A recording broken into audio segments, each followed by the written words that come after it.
Right now, we're going to jump over from in our MCU phase 4 rankings to talking a little wrestling with our most regular guestesses of all. Connor Casey is back with us, and he and Matt have got to talk about a special event that is going down in wrestling this weekend. Fellas, please take it away. Yeah. Kofi, before we do anything, can I just say the disrespect that you three showed to not have Werewolf by Night somewhere on that list? I said in the comments, I forgot to rank it. I did because I didn't. So I had it at number 8. Okay, so I had that as my number 5. And that is what I was talking about when I was like, I just saw that. Maybe that's sticking in my brain. And like, then it was Moon Knight at number 5. And then I was like honest with myself and went, okay, which of these? And then I put Loki in there because actually that's the one looking back. But Werewolf by Night was absolutely in the running. It's fantastic. So okay, you are forgiven. The other two. No, I'm kidding. No, but I love Werewolf. It was okay. I didn't like it that much. I loved it, but I think it was just it wasn't enough to outweigh some of the other stuff we got. Yeah. I'll take an hour of something good over 8 hours of something that's meh. That's me. We're going to get you and Brandon Davis a tweet to sit in, and you guys can watch all the Marvel special presentations. That's also true of most wrestling pay-per-views. I will take an hour. Look at that segue, ladies and gentlemen. AEW Full Gear is this Saturday. And so as most AEW shows are, they're going to probably compact. It's going to be loaded with a bunch of big matches, some very anticipated matchups. But Connor, there's a lot going on here because a lot going on in the AEW world. What can you tell us about what's happening here and what it needs to do to put AEW on a good path moving forward? So I will say this. I will be the first to admit that AEW has kind of been in a funk for a good portion of 2020. A lot of that isn't their fault. The injury bug bit the absolute hell out of that roster, and it greatly affected a chunk of their pay-per-view plans. Now, some of that is their fault. The CM Punk debacle, the Elite suspension, the backstage fight between Andrade and Sammy Guevara, however much of a fight that really was, what have you.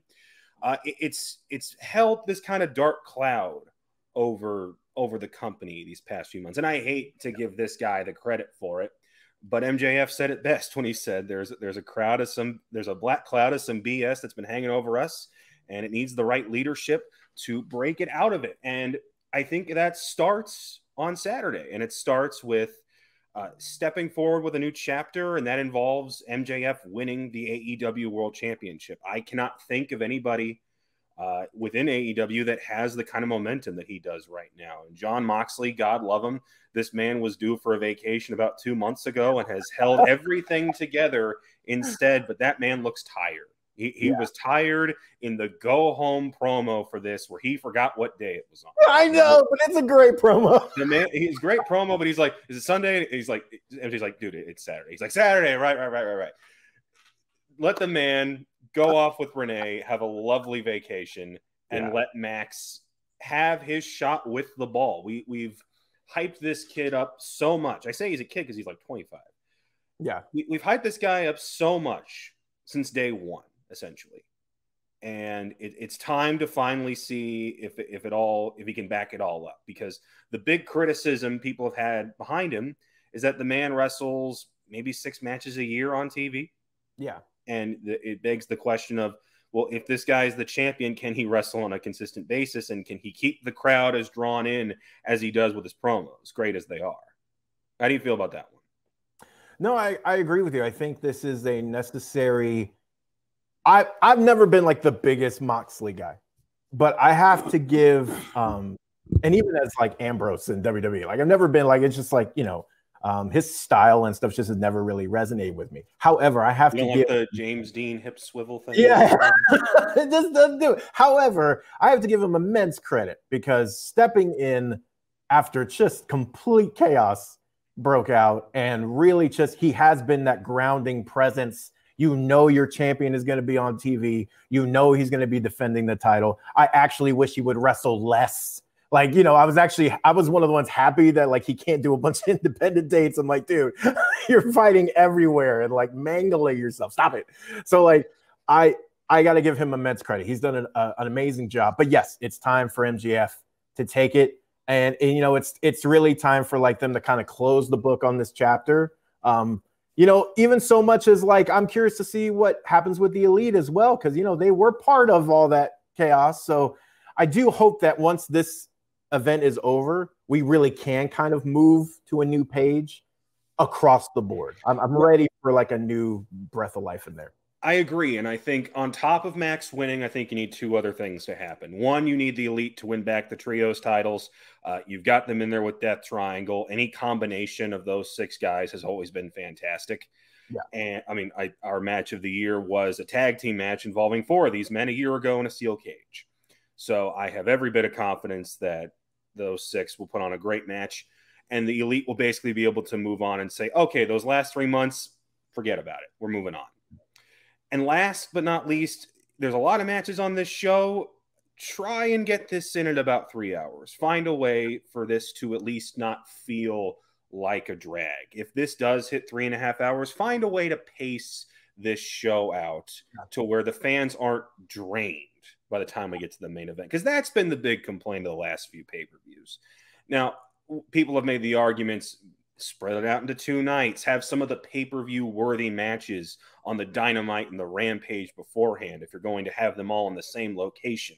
But yeah, Tony's sticking to his guns, unfortunately. He wants these 4 quarterly shows to be as big as they possibly can, and they mean that with as many matches as possible. So if it's paced out well and we're not all sitting there at the end of the night going, God, I'm tired, it could be the step in the right direction. And then what you have to do on TV after that fact is Max has to prove that he can back up everything he says.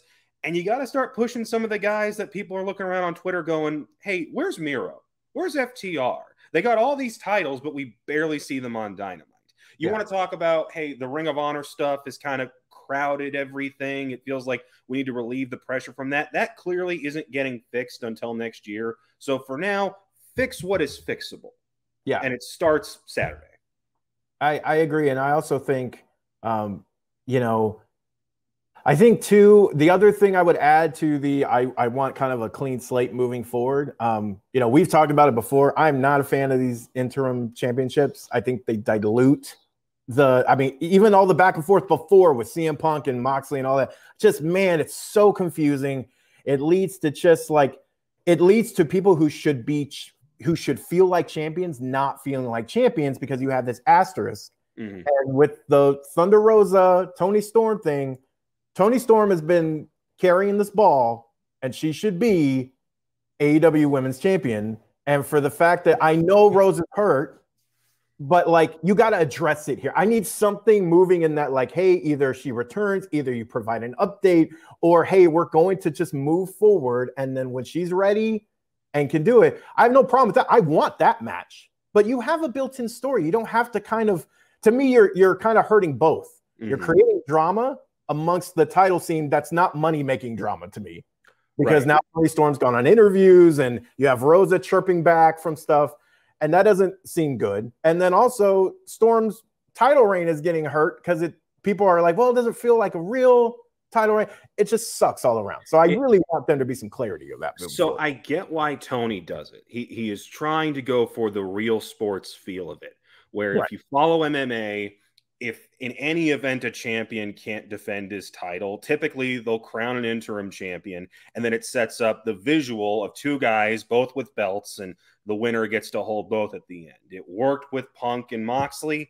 It even kind of worked to a degree with the Sammy Guevara, Cody Rhodes thing. Cody got the send-off, Sammy got the both belts, and everything after the fact fell apart for Sammy, but that ladder match was fantastic.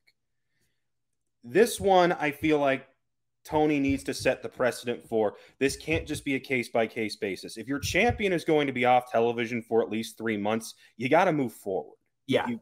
You can't have the interim moniker hanging over her the whole time. Here's what you can do. You can just have Tony be called the AEW Women's World Champion, and have Rosa show up with the other belts and just say, hey, I still have this you never beat me, and then have that visual. At What's least then wrong you with didn't that? detract from Tony. He Right. wants it to. This is I one of know, the few but times where they want to go wrong with the sports with me. presentation. But here's the problem, that the pitfall he's running into, and UFC fans know what I'm talking about. You'll wind up with like 5 interim champions at once, Yes. and everyone hates it. Right. So he's got to set something in stone where I get if a guy's only out for a month, you want to hold off and build something else. I feel like we're talking in circles because we're agreeing with the same thing. He's got to establish some hard and fast rule here of like, okay, we can keep this, but we can't have this indefinitely. Because I'm not waiting until February for Thunder to finally show back up. You know, so yeah, I agree wholeheartedly. So, all right. So that's anything else you want to add on about Full Gear here before we head up? Couple things. Liam Crowley, our very own, will be live in attendance in Newark, New Jersey, covering the show. I got an interview with the Lucha Bros, Ray Phoenix and Pentel Zero Miedo. That'll be going up tomorrow, tying in with their new exclusive sneaker release. We have an interview with Jungle Boy that's gone up this week. And did I forget to mention? Follow us on TikTok at Comic Book Wrestling. If you do, good things will happen. Very nice. Well, thank you, sir. And of course, you can check out all of our coverage on the event right here at comicbook.com. Thanks, buddy. All right, Connor.